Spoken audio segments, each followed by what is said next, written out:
రాష్ట్రంలో కొత్తగా మంజూరైన జవహర్ నవోదయ విద్యాలయాల్లో 2025-26 విద్యా సంవత్సరం నుంచి తరగతులు ప్రారంభమయ్యేలా చర్యలు తీసుకోవాలని రాష్ట్ర విద్యాశాఖ కార్యదర్శి యోగితా రాణా సూచించారు. పాఠశాల విద్యాశాఖ సంచాలకులు నరసింహారెడ్డితో కలిసి ఆమె అన్ని జిల్లాల కలెక్టర్లు, విద్యాశాఖ అధికారులతో వీసీ ద్వారా సమీక్షించారు. ఈ నెలాఖరులో స్థానిక సంస్థల ఎన్నికలకు నోటిఫికేషన్ రిలీజ్ కానున్నట్లు సమాచారం. నిన్న సుదీర్ఘంగా జరిగిన కేబినెట్ భేటీలో దీనిపై కొంతసేపు చర్చ జరిగినట్లు తెలుస్తోంది. ఈ నెల 10న మరోసారి కేబినెట్ భేటీ అవుతుందని, అందులో పూర్తి స్థాయిలో నిర్ణయం తీసుకోవాలని చర్చించినట్లు విశ్వసనీయ సమాచారం.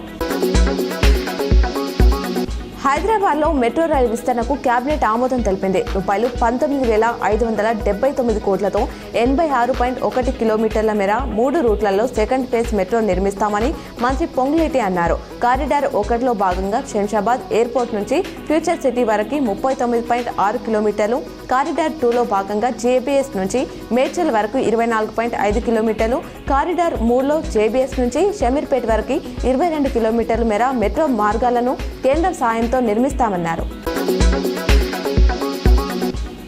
ప్రతి గ్రామంలో బీటీ రోడ్డును నిర్మిస్తామని మంత్రి పొంగులేటి శ్రీనివాసరెడ్డి వెల్లడించారు. ప్రతి మండలం నుంచి జిల్లా కేంద్రం వరకు డబుల్ రోడ్డు, ప్రతి జిల్లా నుంచి హైదరాబాద్ వరకు 4 లేన్ల రోడ్లు, లింక్ రోడ్లు నిర్మిస్తామని వెల్లడించారు.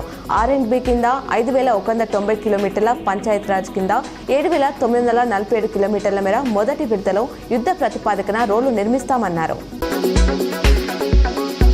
తెలంగాణ ఉద్యోగులకు 2 DAలు ఇచ్చేందుకు రాష్ట్ర ప్రభుత్వం అంగీకరించింది. తక్షణమే ఒక DAను ఇస్తున్నట్లు డిప్యూటీ సీఎం బట్టి విక్రమార్క ప్రకటించారు. 2వ DAను మరో 6 నెలల్లో ఇస్తామన్నారు. అలాగే ఉద్యోగుల హెల్త్ కార్డు విషయంలో ప్రతి ఉద్యోగి నెలకు 500 చెల్లిస్తే ప్రభుత్వం కొంత మొత్తం జమ చేసి ఈ మొత్తంతో ఓ ట్రస్టును ఏర్పాటు చేస్తామన్నారు.